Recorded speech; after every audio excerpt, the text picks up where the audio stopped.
Bonjour mes chers enfants.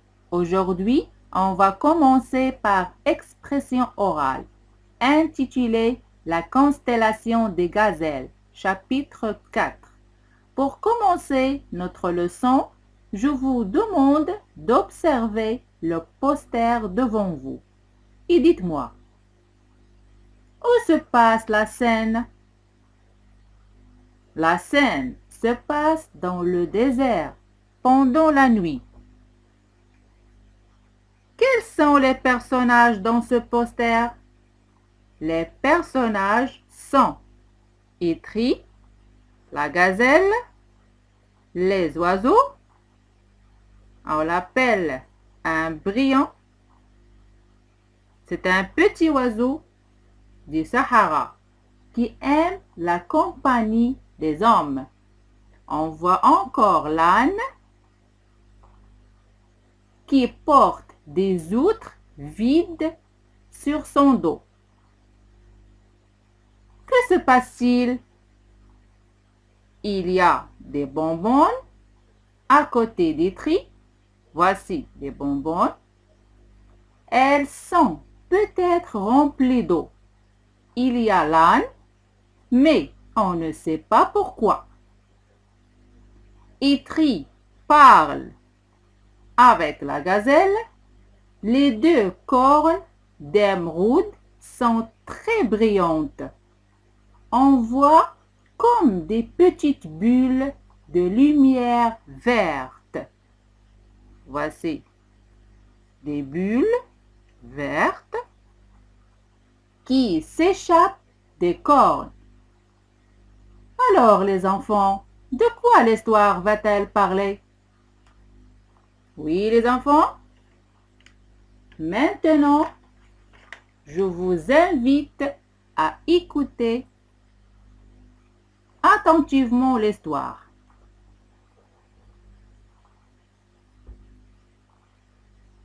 La constellation des gazelles, épisode 4.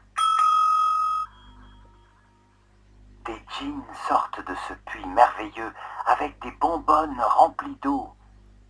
La gazelle frappe 3 fois le sol de ses sabots. Un petit âne gris apparaît, entouré d'une bande de bruants du Sahara aux belles couleurs. Va vite chercher tes outres vides.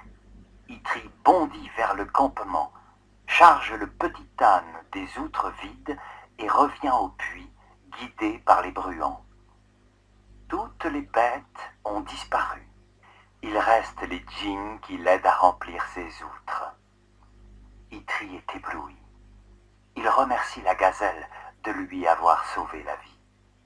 Toi aussi, tu as sauvé la mienne et celle de mes bébés, dit la gazelle qui s'efface petit à petit et disparaît.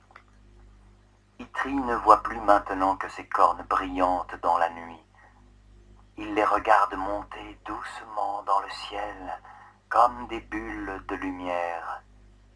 Elles deviennent ces belles étoiles que l'on appelle depuis la constellation des gazelles. C'est bien les enfants? Encore une fois, je vous propose de réécouter seulement la première partie de notre histoire. La constellation des gazelles, épisode 4. Des djinns sortent de ce puits merveilleux avec des bonbonnes remplies d'eau. La gazelle frappe 3 fois le sol de ses sabots.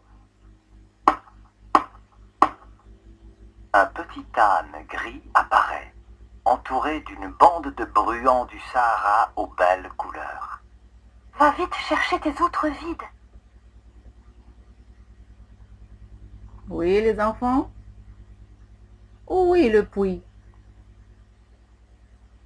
Où est le puits?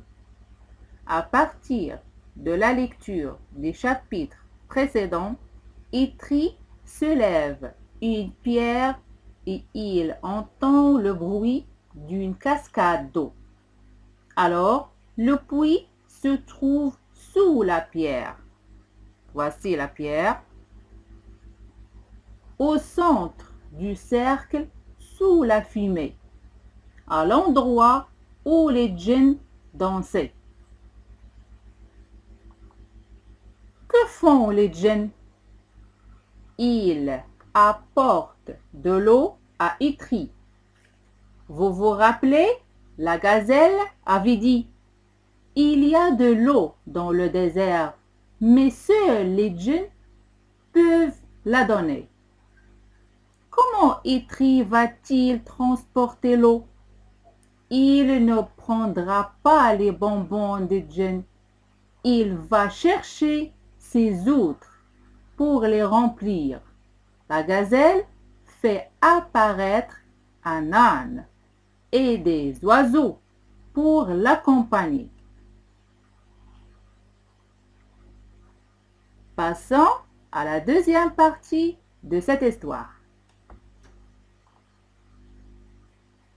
Itri bondit vers le campement, charge le petit âne des outres vides et revient au puits, guidé par les bruants.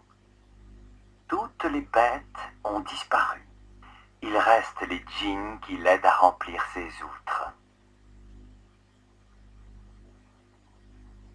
Bien, mes élèves, comment Itri rapporte-t-il les outres vides? Il les met sur le dos de l'âne. Et comment retrouve-t-il le puits?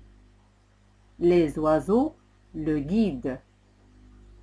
Comment va-t-il remplir ses outres? Les djinns vont l'aider.